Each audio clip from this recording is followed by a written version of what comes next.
巴菲特够牛了吧？他照样有看走眼、死不认错的时候。老巴这辈子犯的最大的一次错误，整整拖了20年才舍得痛下决心去割肉。更讽刺的是，这个吞噬了他无数现金的无底洞，就是伯克希尔哈撒韦本身。没错，就是他公司名字的由来，那家破纺织厂。欢迎来到小爱读书圈，一个希望你越来越有钱的财经成长频道。今天我们继续解读巴菲特唯一认可的官方传记《滚雪球》。上集我们说到，苏珊搬去了旧金山，留下老巴守着空房子以泪洗面。好在有阿斯特里德的家常猪排兜底，股神总算从婚姻地震里缓过劲儿来，重新支棱了起来。1978年冬天，他重新拿起笔，写出了后来名扬天下的致股东信。感情上的事儿，他确实是个不及格的生活巨婴，可一回到事业上，他立马变身无敌精英。时间来到1980年，巴菲特迎来了他50岁生日。500位心情愉悦的富翁穿着礼服齐聚纽约大都会俱乐部为他庆生。这时，伯克希尔的股价已经涨到了每股375美元。苏珊专门从旧金山带来自己的乐队，给丈夫深情献唱了一首改编的《舞蹈步伐罗》，歌词唱的全是他这几年的商业战绩。他还订了一个巨大的蛋糕，有6大箱百事可乐那么大。你别看这俩口子两地分居，他们几乎每天都要煲电话粥。苏珊还专门在公寓里装了部热线，铃一响就跳起来说：“哦，那是沃伦给我的电话。”很奇怪吧？台下的家人朋友当着巴菲特的面，把他名下的公司一家一家的爆出来，跟数佛珠似的。而接下来的几年，这串珠子还要疯狂的加新珠子。不过在这之前呢，巴菲特得先了结一桩压在心头20多年的糟心事儿，就是伯克希尔最初那家纺织厂。按理说，他早就知道这是个烂得不能再烂的生意，他自己都吐槽过，纺织行业每年大概只有10分钟是赚钱的。虽然全美有1半的男士西装衬布都是他们家生产的，质量也非常好，可问题是，没有一个顾客会走进裁缝店说：“老板，我要一件灰色条纹西装，请务必给我用伯克希尔的衬布。”当巴菲特试探着去问那些天天夸他们的大客户，既然我们的布料那么好，那一码加半分钱怎么样？对方直接回了句：“沃伦，你开什么玩笑哦？”这就是烂行业的残酷真相。你的产品再好，你也连半分钱的涨价权都没有。新厂长上任后，跑来哀求再拨一笔款升级设备，想再抢救一下。巴菲特断然拒绝。可要说关厂，他又一直犹豫不决，因为一边是厂里400多号上了年纪的老工人，另一边是他当年赌气买下的面子和不服输的执念。就这么一直靠感情硬撑着，一直到1985年，他才终于认栽，彻底关停了工厂。那你们猜，最后那堆设备卖了多少钱？总共163122美元，几千万的窟窿收回16万的残值，这就是他死扛了20年的商业初恋。多年后，他给这段痛苦的回忆总结了一条铁律，翻译成大白话就是：天王老子来了也救不活烂生意。这次教训也把他彻底推向了另一条路，只买顶级的生意，而且更重要的是只投对的人。而老天爷很快就给他送来了2位对的人。第一位是个不识字的俄国老太太，名叫罗斯·布鲁姆金，人称毕夫人。1893年，她出生在俄国明斯克附近的小村庄。为了躲避对犹太人的残酷屠杀，她横跨整个亚洲，颠沛了9000英里，逃到了美国。她不会英语，大字不识一个。有人问她：“你一个女人哪来那么大的干劲儿？”老太太说：“全是从我母亲那儿学来的。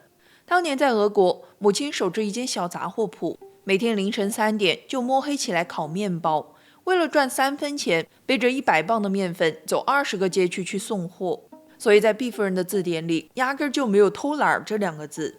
就是这么一位老太太，靠着一间地下室小店起家，硬生生干出了全北美最大的家具城——内布拉斯加家具商城，一个占地足足3英亩的巨型卖场。一年能卖出1亿美元的家具，坪效是全美同等规模商场的10倍。他的生意经简单粗暴，就只有8个字：薄利多销，诚实守信。他大量拿货，把日常开支压低到极限，每件商品只赚10%的利润。创业最难的时候，他被满仓库的货压得喘不过气，眼看就要还不上供应商的钱了。怎么办呢？他干脆登报，向全城人民宣布：我进的货实在太多了，卖又卖不出去，只能办一场奥马哈有史以来最大的甩卖促销。结果呢，轰动全城，人山人海，那场面跟马戏团进了城一样热闹。3天就卖掉了25万美元的家具。用老太太自己的话说，从那天起，我就再也没有欠过1分钱。从此，这家店就成了全城最低价的代名词。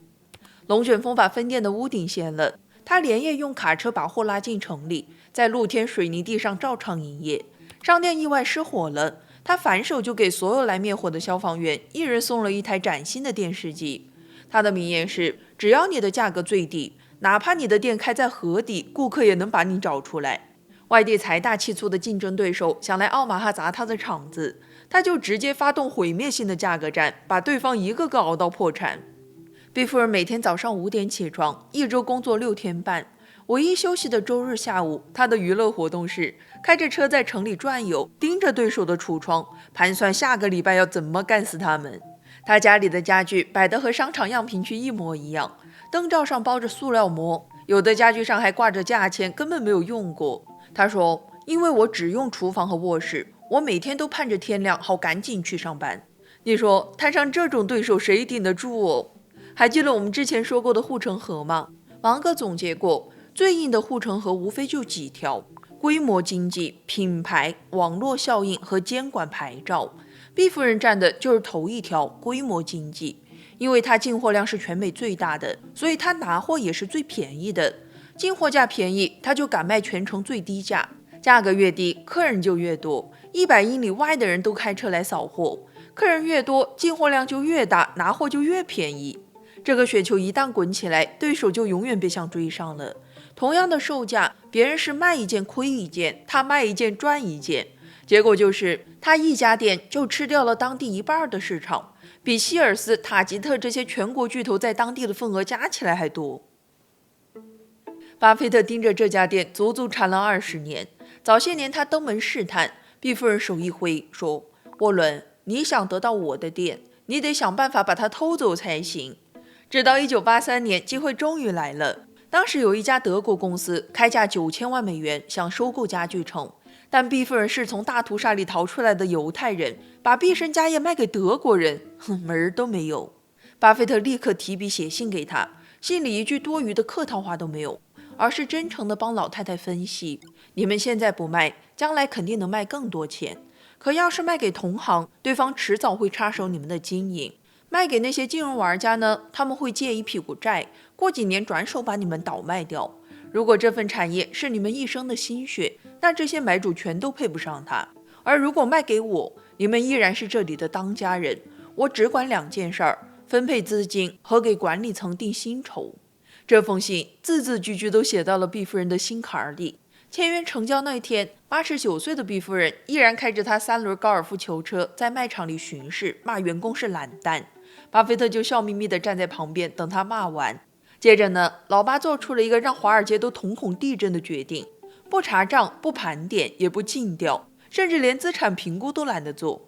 他说：毕夫人，你说你的公司值多少钱，它就值多少钱，我无条件相信你的话。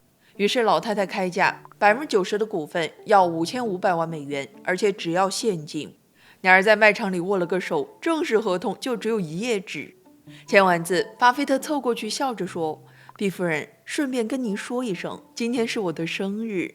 那一天他53岁。老太太头都没抬，回了一句：你可是在生日这天捡到了一个油井哦。他还真没有吹牛哦。后来伯克希尔的审计师第一次盘点，发现家具城的实际价值高达8500万美元。毕夫人事后接受采访时傲娇地嘟囔说：我很吃惊，他1分钟都没有犹豫就接受了我的报价。我肯定他之前一定偷偷研究过，不过呢，我也不反悔。买完之后，巴菲特对毕夫人的崇拜是越来越上头。那年秋天，他组织老友们坐游轮度假，结果半路上遭遇了特大暴风雨，轮船剧烈颠簸，盘子和烟灰缸满地乱飞，所有人都被困在船舱大厅里瑟瑟发抖。结果呢，巴菲特拉着大家把毕夫人的故事翻来覆去讲了无数遍。而同船的芒格则在旁边喋喋不休地讲着本杰明·富兰克林的《道德经》。朋友们内心的 OS 是：晕船加洗脑双重暴击。后来，巴菲特以纽约大学校董的身份牵线，给毕夫人授予了荣誉博士学位。这位一辈子没上过一天学的老太太，在台上戴着博士帽，哭得稀里哗啦。她给毕业生的建议也很朴素：第一，要诚实；第二，努力工作。那买下了这么多好生意，很多人好奇，巴菲特到底是怎么管理这些经理人的呢？答案是2个字：不管。这套买最顶级的生意，找最对的人，然后彻底放权的商业心法，就是芒格帮他完成的认知升级。1983年，伯克希尔正式全资收购蓝筹印花，巴菲特和芒格第一次在法律意义上合二为一。两人在伯克希尔的年报里写下了著名的所有者导向原则：我们虽然形式上是上市公司，但实质上我们把股东视为我们平等的合伙人。我们从不玩弄财务杠杆，也不喜欢举债。我们一切经营的目的都是为了追求长期的最佳收益。俩人的分工也很妙，巴菲特容易为好交易热血上头，恨不得当场签字，而理性到冷酷的芒格则负责在旁边冷冷地把那些烂交易一票否决，因此被老爸戏称为可爱的说不先生。巴菲特的管理技巧也很简单，说穿了就是找到那些像他自己一样不需要为了钱工作，但对工作有着极致完美主义追求的疯子，然后给他们绝对的自由，完全不插手。当然，偶尔老爸也会熟练地送上他标志性的卡内基式彩虹屁：你太出色了，这活儿别人根本干不好，只有你才行。芒格对此总结得很精辟。沃伦从不给手下施加任何压力，他只是擅长激发别人。他们放权到了什么离谱的程度呢？旗下韦斯克金融的总裁文森蒂后来患上了老年痴呆，瞒了巴菲特芒格好几年。俩人发现之后呢，居然觉得无所谓，继续让他当总裁，一直让他干到病发住院才换人。后来巴芒干脆把这事儿编成了他们每年股东大会上的招牌段子。他们说，我们要多收购一些这样的公司，哪怕总经理得了老年痴呆，也照样赚大钱的好生意。你看，我们总以为当老板最牛的本事就是管，但股神这辈子最牛的本事恰恰是不管，因为他把所有的功夫都下在了前面挑人的那一步。那说完了毕夫人，再说说第二位主角，还是先交代一下时代背景。80年代的华尔街已经被压抑得彻底憋疯了，道琼斯指数1964年9月是875点，到了18年后的1982年元旦，居然还是875点，原地踏步。当美联储主席沃尔克终于用铁腕把通货膨胀摁下去之后，憋了快20年的资本彻底爆发了。华尔街掀起了一股极其暴力的玩法，叫垃圾债券和杠杆收购。一帮被称为门口野蛮人的秃鹫资本家，举着天价利息的借款，到处恶意收购历史悠久的上市公司，然后拆分了变卖。一时间，整个商界人心惶惶。